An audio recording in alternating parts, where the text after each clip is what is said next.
আমার একজন প্রিয় মানুষ,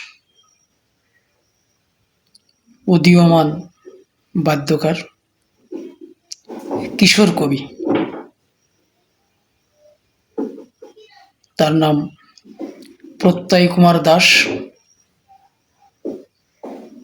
আমি তার লেখা একটি কবিতা আবৃত্তি করে শোনাব। কবিতার নাম ভালোবাসার প্রেম। লিখেছে প্রত্যয় কুমার দাস।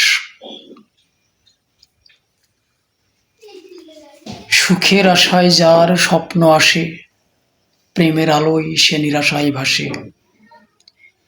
মনের মানুষকে সবাই ভালোবাসে, ভালোবাসা দিবস আজ বিশ্বের সবার কাছে। স্বর্গ সুখ চাই সবাই আনন্দ উল্লাসে।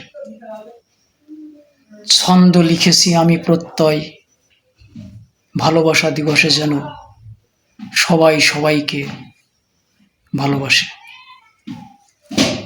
অনেক অনেক ধন্যবাদ বন্ধুরা, সবাইকে নমস্কার রইল।